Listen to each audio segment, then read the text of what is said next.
प्रभाग क्रमांक 12 मध्ये आयोजित करण्यात आलेल्या पंचशील नगर मध्ये या जाहीर सभेला उपस्थित असलेले बंधू भगिनी मातांनो, व्यासपीठावर उपस्थित असलेले काँग्रेस पार्टीचे नेते, महाराष्ट्र प्रदेश अध्यक्ष सिद्धार्थ भाऊ हत्यागिरे, व्यासपीठावर उपस्थित असलेले शिवसेनेचे महानगर प्रमुख डॉक्टर विवेक नावंदर साहेब, उपस्थित असलेले संतोषरावजी गुर्जर, सन्मान्य रणकाम सर, मार्केट कमिटीचे संचालक सन्मान्य अरविंद काका देशमुख, उपस्थित असलेले चारही उमेदवार, सर्वांचं या कार्यक्रमामध्ये स्वागत करतो। अतिशय जोरदार अशी सभा आज प्रभाग 12 मध्ये आयोजित करण्यात आलेली आहे। खऱ्या अर्थानं ही सभा बघितल्यानंतर आता विजय काय आपल्यापासून लांब नाही हे मात्र सिद्ध झालेला आहे। आणि सिद्धार्थ भाऊ, ही विजय काय साधारण विजय राहणार नाही, तर दुसऱ्याचं डिपॉझिट जप्त केल्याशिवाय 40 वर्षांत राहणार। या प्रभागात एवढे मोठे नेते झाले की एक एक नाही 2-2 प्रभागात जाऊन उभा टाकायचे। पण या प्रभागाची काळजी करायची नाही, काळजी करणारे लोक जीवाभावाचे आपले सगळे असल्यामुळं निश्चितच या प्रभागामध्ये सगळ्यात जास्त लीड मिळणार आहे। आणि तुम्ही सगळेजण भाग्यवान असाल तर निश्चितच महानगरपालिकेवर भगवा फडकर आणि 4 पैकी एखादा महापौर सुद्धा होऊ शकतो। आणि या प्रभागाचा जर आपल्या प्रभागाचा महापौर झाला तर त्या प्रभागाला मग दुसरं बघायची काही गरज नसते। म्हणून काळाचे पाऊल चाऊल आपण ओळखली पाहिजे। म्हणून कोणता आटो असेल, कोणता दुसरा पक्ष असेल तर त्या पक्षाकडे न बघता आपल्या हक्काच्या लोकांकडे आपण बघितलं पाहिजे। तुम्ही पाहिलं असेल संतोषरावने आजपासून नाही तर 2 वर्षापासून किंवा ज्या नगरसेवक झाले तसे त्यांचे कामच आहे। तिकडच्या भागात गेलं तर तिथं त्यांनी बोर पाडून लोकांना पाणी देण्याचं काम केलं। मुरुमाच्या तर स्वतःच्या ट्रक लावून त्यांनी शासनाचे कधी वाट बघत नाही की निधी यायलाय का नाही म्हणून स्वतःहून ते काम करणारी सगळी मंडळी आहे। म्हणून या प्रभागाच्या विकासासाठी कसल्या प्रकारची कमतरता राहणार नाही। सिद्धार्थ भाऊन आता सांगितलं की पंचशील नगर मध्ये या बौद्ध विहारासाठी सिद्धार्थ भाऊ तुम्ही म्हणायचं आणि मी तेवढा निधी तुमच्यासाठी देऊन टाका। 16 तारखेचा रिझल्ट लागला की 17-18 पासून काम सुरू होईल आणि निश्चितच सगळ्या शासकीय आपल्या कामकाज पूर्ण झाल्यानंतर याचं बांधकाम सुद्धा लवकरात लवकर सुरू करण्याचं काम या निमित्ताने मी आज घोषणा करतो। शेवटी समाजामध्ये काम करत असताना आम्ही कधी बघत नाही की निवडणुका आहेत का नाही। सिद्धार्थ भाऊच्या कालेज मी कार्यक्रमाला गेलो होतो मांडाखळीला आणि इतका मोठा कार्यक्रम झाला तिथं मला वाटतं गोल्डन बौद्ध विहार करण्याचं काम या महाराष्ट्रात नाही देशात पहिल्यांदा कुठं होतं असेल तर मांडाखळीमध्ये होत्या।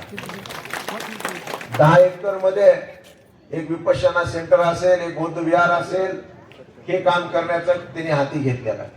आणि मला वाटतं 10,000च्या वर भगवान गौतम बुद्धाच्या मूर्त्या वाटप करण्याचं काम ह्या पवित्र माणसानं केलेलं आहे। मग या माणसाला त्याला विसरून चालेल का? बरोबर आहे का? चालणार नाही। पण असे लोक आज आपल्या बरोबर आहेत ज्या लोकांनी सर्वसामान्य कुटुंबामध्ये जन्म घेऊन राष्ट्रीय आंतरराष्ट्रीय स्तरावर आपली कीर्ती गाजवण्याचं काम या लोकांनी केलं। या प्रभागाच्या विकासासाठी कसल्या प्रकारची कमतरता पडू देणार नाही।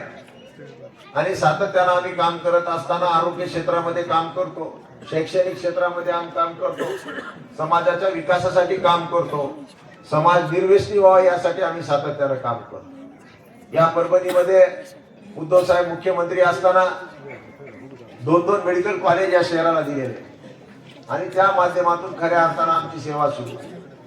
म्हणून मी या आधीच्या सभेमध्ये सुद्धा बोललो होतो की आपल्या परभणीमध्ये जे काही महिला असतील त्या महिलांचं गरोदरपण असेल किंवा त्यांच्या डिलिव्हरी असतील, त्यांच्या काही इतर काही असेल तर त्या डिलिव्हरी वगैरे सुद्धा फ्री करण्याचं काम आम्ही येणाऱ्या काळामध्ये करणार।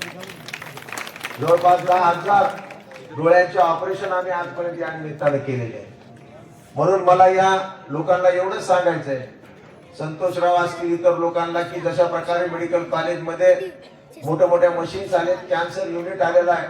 संतोषराव तुम्ही या प्रभागातून एक गाडी आता सुरू करायची 17 पासून, मोफत गाडी आपल्या मेडिकल कॉलेज पर्यंत तिथं जाऊन विलाज करायचा आणि मोफत घरी आणून सोडण्याचं काम सुद्धा त्या निमित्ताने मी करणार। बचत गटाची एक वेगळी चळवळ भारत देशामध्ये नसेल तशी परभणीमध्ये आम्ही सुरू केली।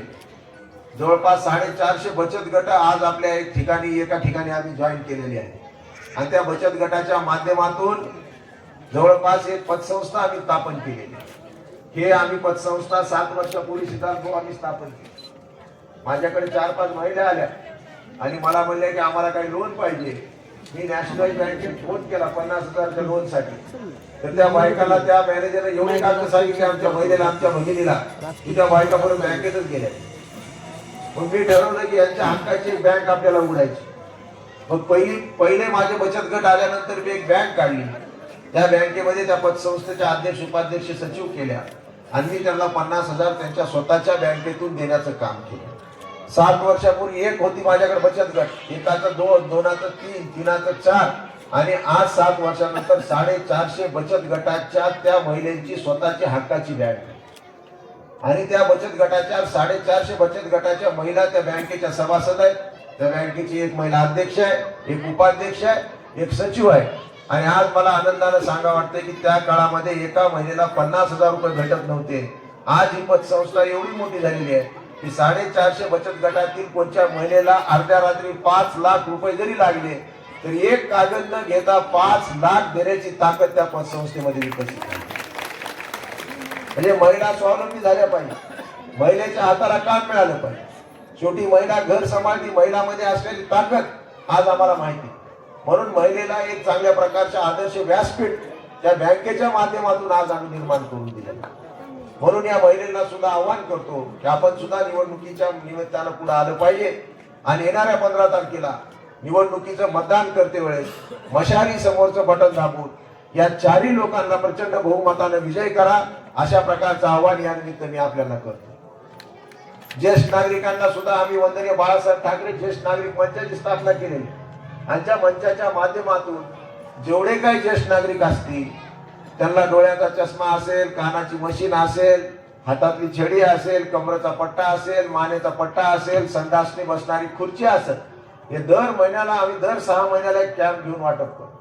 जवळपास 10 ते 20,000 लोकांना आजपर्यंत या सगळ्या गोष्टीचं वाटप केलेलं आहे. आणि या वंदनीय बाळासाहेब ठाकरे ज्येष्ठ नागरिक मंचाच्या माध्यमातून आजपर्यंत जवळपास या शहरामध्ये 300 शाखा आम्ही उघडलेल्या आहेत आणि भविष्यामध्ये सुद्धा प्रत्येक प्रभागामध्ये एक आपल्या मेडिकल कॉलेजचे छोटं हॉस्पिटल आपल्याला काढायचे आणि जेवढे ज्येष्ठ नागरिक असतील त्यांचे बीपी शुगर चेक करून त्यांच्या घरी बीपी शुगरच्या मेडिसिन औषध देण्याचं काम आमच्या हातून येणाऱ्या काळामध्ये घडणार. शेवटी काम करत असताना ज्येष्ठ नागरिक असतील, महिला असतील, या सगळ्यांना मान सन्मान मिळाला पाहिजे, यांच्या अधिकाराच्या गोष्टी यांना मिळाल्या पाहिजे, यासाठी या सगळ्या गोष्टी करतोय. म्हणून परत एकदा आपल्या सर्वांना आवाहन करतो, या प्रभागामध्ये 12 नंबर प्रभाग आपला प्रभाग आहे हक्काचा. या प्रभागामध्ये जास्तीत जास्त प्रमाणात आपण मतदान या 4 लोकांना करावं. इतर लोकांना काही मतदान करून उपयोग होणार नाही. शेवटी सत्ता मशालीची आणि काँग्रेस पार्टी येणार असल्यामुळं आपण या लोकांना मतदान करून आपला हक्काचा महापौर, उपमहापौर हे करावं, अशा प्रकारची विनंती आपल्याला करतो आणि इथंच थांबतो. जय हिंद, जय महाराज, जय भीम.